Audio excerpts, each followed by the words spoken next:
Woodward intended, but there's all kinds of things we could speculate on. And unfortunately, look at all the symbolism. This was a little too much for the early 1800s for Detroiters. Too much. So they only end up implementing a small portion of this map, and that's the bottom portion. But what I like to point out about this is Woodward still incorporated, I believe, the symbolism he was intending. The pentagram, the pentagon, the hexagram, the hexagram. Solar and lunar. A true cosmic temple. Our city layout was, from its inception, we could look at this as layout as a cosmic temple. But not only did we incorporate that, of course, you got some font symbolism in there. You got the Freemasonic scale in blue, incorporated with the pentagram, just like in Washington, D.C.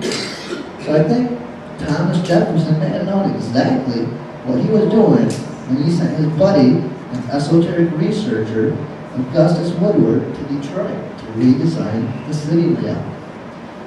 So this is what remains of it today. You can still see part of it up top, Grand Circus Park. And our focus today, our walking tour, and all of the symbolism we're going to look at today is going to take place between Hart Plaza on the bottom and Campus Mars right in the middle of your screen. For the next hour, we're just going to talk about symbolism in this 3-block radius. Now we're moving up the timeline. 1947. You're going to find out shortly. This is an important year. Eero Saarinen, same guy who did the Gateway Arch. Well, Detroit hires Eero Saarinen and his father. They work out of the Cranbrook Institute in Birmingham to design a new park for Detroit. And he figures that, well, at the base of Woodward Avenue and Jefferson Avenue, hence Augustus Woodward and Thomas Jefferson, there just needs to be a civic center. It just seems right. Well, like I said, at the same time in 1947, he's also imagining another monument, and that was the Gateway Arch. This guy's having a lot of crazy thoughts in 1947. Well, very unfortunately, Eero Saarinen, he passed away even before the arch was finished and before he could get to Hart Plaza. So, Detroit hires another gentleman by the name of Osamu Noguchi, which, by the way, was one of the runners-up for the Gateway Arch position. Japanese-American artist Osamu Noguchi comes to Detroit in the 1970s, and he brings into fruition Eero Saarinen's original idea for a plaza, which becomes known as Hart Plaza.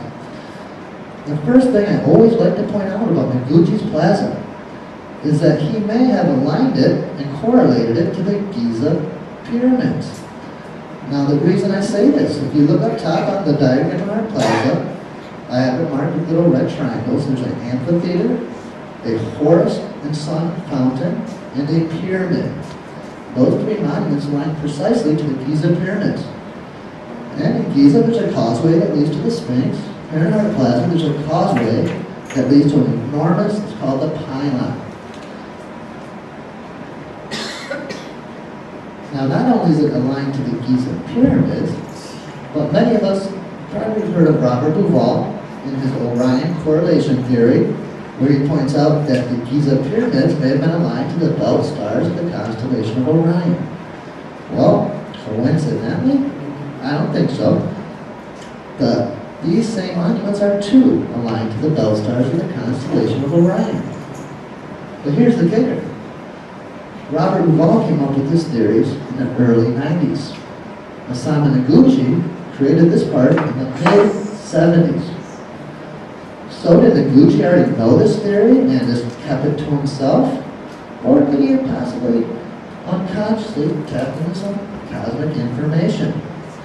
Now, I should point out one thing Noguchi did say when he's creating this park is, well, a lot of this symbolism I'm going to incorporate. It's not going to be recognized until the time is right. Starting to think the time's about right. So what we're going to do now is we're going to go through these couple monuments. See if we come across any corresponding symbolism.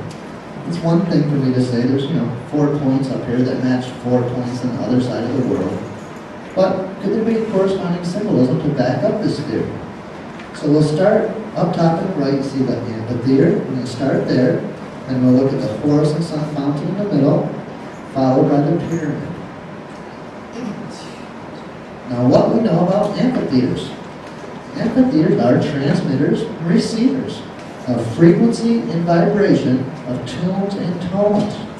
The amphitheater here, Art Plaza, is made, it's a red granite bowl. And of course, granite is packed with quartz crystal, the best transmitter and receiver out there. It's in our telephones, in our TVs, everything. Now, William has pointed out in his book, City of Peace, that music is one of the highest forms of spiritual and mythological communications. It holds the keys to deciphering the mysteries of the ancients. Well, this is why many of these parks have amphitheaters.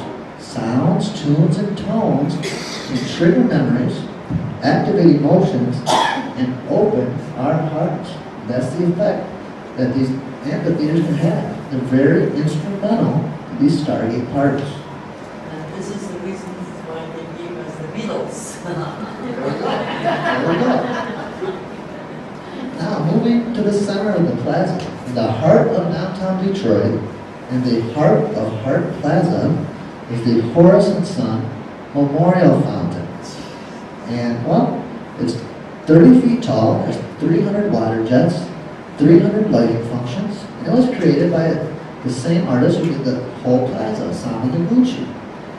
And in Noguchi's own words, I wanted to make a fountain which represented our times and our relationship with outer space.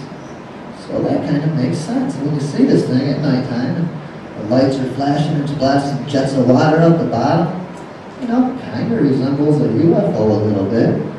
Then you see it during the daytime, people go down here and literally try to catch the rainbow that emerges from the Horus and Sun fountain. Now, we're talking about Egyptian symbolism. This is actually dedicated to Horus Dodge, from Dodge Automobiles. And well, I think the name in itself, Horus, that's synchronistic, but it's actually dedicated to Horus and Sun. Horus' son was Horus Jr. In ancient Egyptian mythology, sometimes there's a Horus the son, sometimes a Horus the elder. And here we have a fountain dedicated to literally a Horus the son and a Horus the elder. Now it gets better. Horus the elder, he was born in Niles, Michigan. But when he passed away, he was laid to rest here at Woodlawn Cemetery. Me and William actually went here yesterday and got to visit Horus and pay our respects. And it's an incredible mausoleum. This is actually done by Elder Khan, big Detroit architect. This is supposed to be a temple of Isis. Chad, can you go back one slide? Absolutely. What did I say he was wearing yesterday? Red quilt? This tweedy look there. Look at his suit. Yeah. William mentioned when we were at the mausoleum, it felt like Horus was trying to get out of there. He's pacing back and forth inside that place, and he had on this tweed suit. And that's it, right there. Wow. He did. He wants out of there. When we left, William said, man, I feel like that guy's wearing a tweed suit. And he hadn't seen this yet. He's mad. He wants out of there. Well, we're going to try and bring a little light to Horus Dodge here today. So when he passed away, he was buried in this temple of Isis alongside his best friend, John. And when you go up to the temple of Isis, incredible sphinx flanking it, one symbolic of Horus, one symbolic of John. But if you peek in that door up top of the mausoleum, the back of the mausoleum is actually a stained glass relief, the Egyptian pyramids, two of them, one for Horus, one for John, both of them having gateways leading to the afterlife. So, you know, there is Egyptian symbolism surrounding Mr. Horus Dodge, no doubt about it. But I want to get back to the shape of the fountain itself. Although it's dedicated to Horus and Sun, the shape of it highly resembles the ancient Egyptian goddess Nut and her husband Geb. Nut is venerated as the sky,